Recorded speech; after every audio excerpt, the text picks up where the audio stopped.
What is ascension? It's not what you think.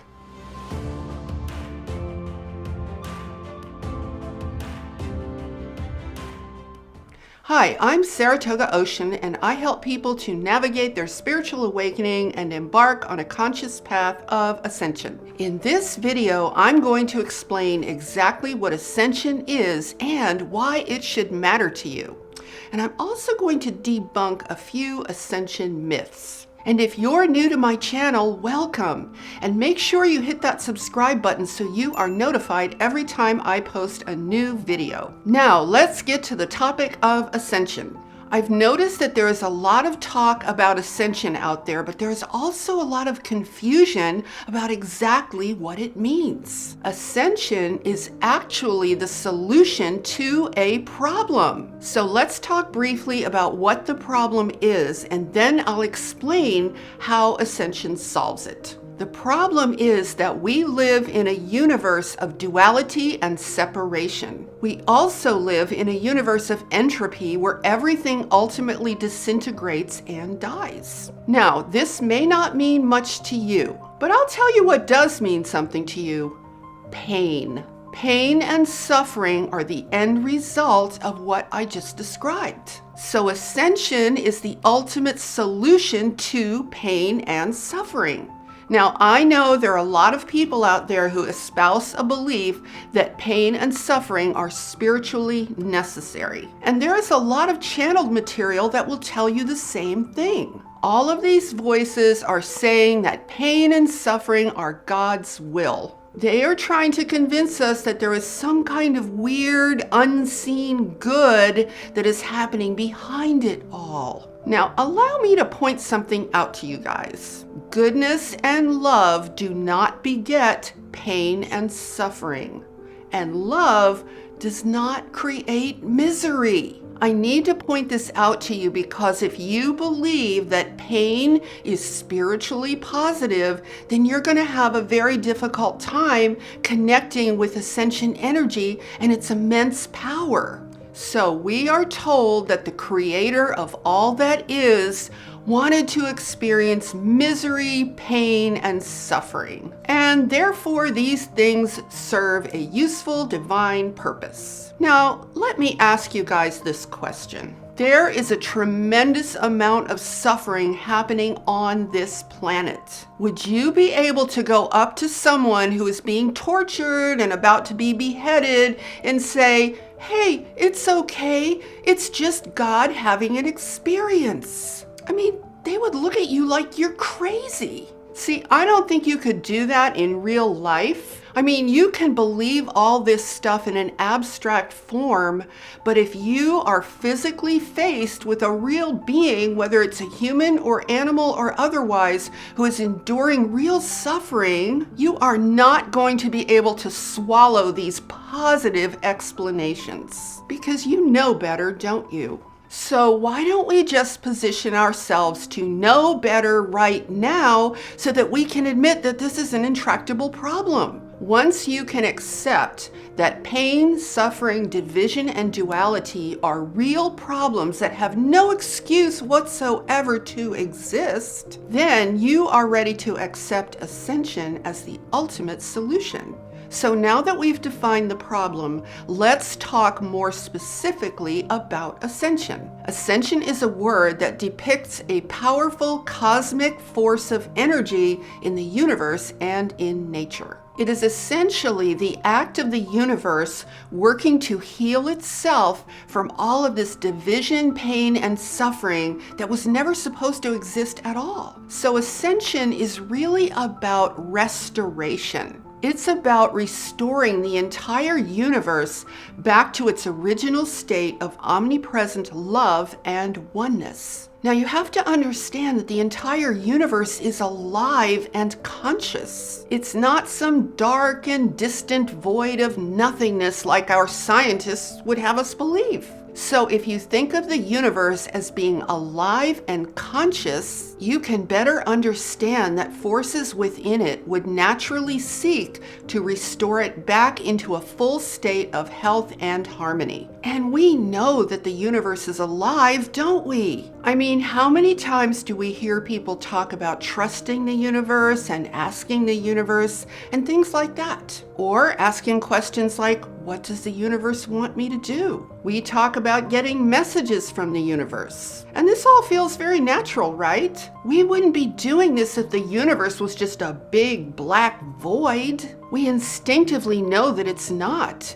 We know that it's alive, or we wouldn't be thinking this way. So the forces of ascension are massive and pertain to much more than just our planet alone. But let's just talk about it as it relates to Earth. I'll share with you a simple sequence of events so that you can better understand how this works. Now, as human beings at our most core level, we are infinite beings of love and light. That is who we are. If we were fully conscious of that, we would feel completely whole and we would manifest the most amazing things as evidence of who we are. Yet in our current situation, we have forgotten this truth entirely. Instead, we live from our egos and our false identity, and thus we end up wreaking havoc all over the place. And you know, even our entire planet is a manifestation of this dysfunction, because there is violence and suffering throughout the natural world as well. I mean, look at the food chain after all. So as the universe works to restore its original integrity and bring an end to all of this, it begins to manifest here in the human realm in the form of spiritual awakening. Spiritual awakening is the first and necessary step in the ascension process. The universe manifests its light of truth within us and awakens us to who we really are. And we need that awakening so that we can begin to comprehend our actual situation. And as we awaken, more and more light begins to enter our consciousness. Our energy vibration begins to rise. We begin to go through a transition from merely existing as an earthly human to being fully present as a cosmic being of light. And that is so that we can consciously participate in the greater process of ascension involving this entire planet.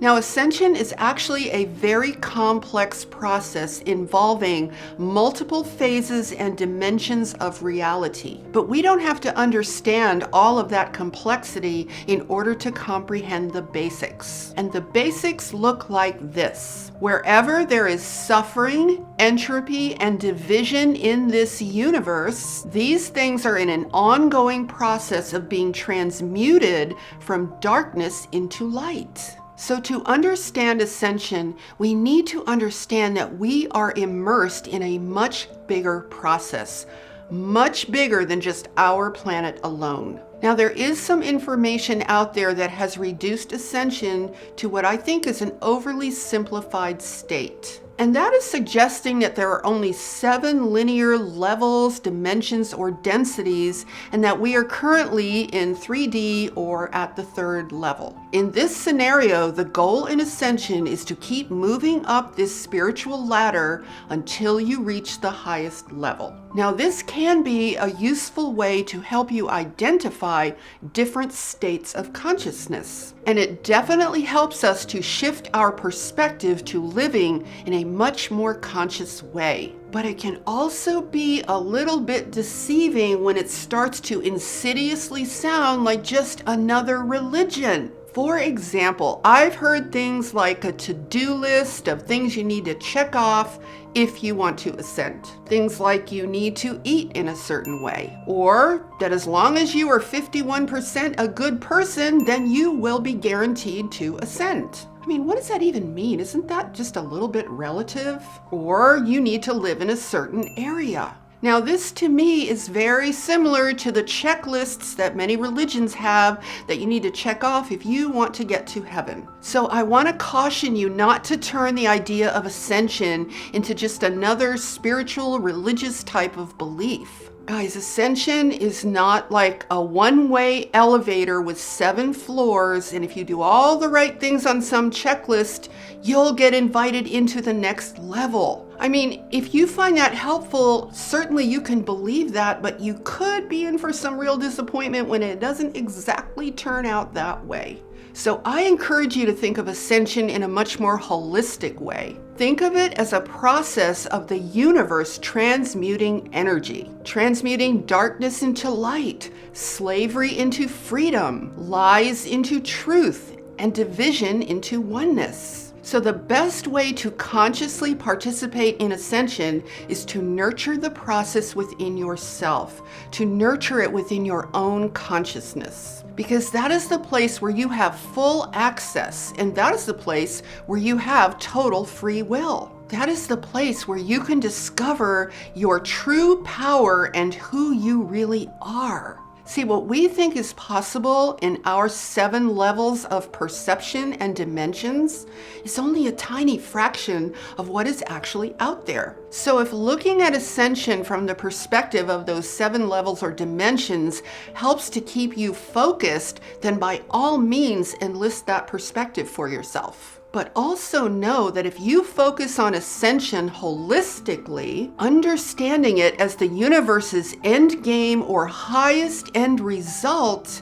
then you will discover a great deal more power. And instead of looking outside of yourself for evidence of these different dimensions and densities, go within. Realize that your heart is the gateway to all the answers of what is really possible. All you have to do is listen to your heart within and accept its messages. So to summarize all of this, Ascension is a vast and complex miracle that encompasses the entire universe. And if you want to speed up your own process, realize that you are an inherent part of that miracle. So if you like this video, give it a thumbs up and share it out with your friends. And be sure to hit that subscribe button and that notification bell so that you are notified every time I post a new video. And leave me a comment below and let me know if this information was helpful for you. And with that, I'm sending you loads of love, light, and positive energy. Have a beautiful day. Namaste.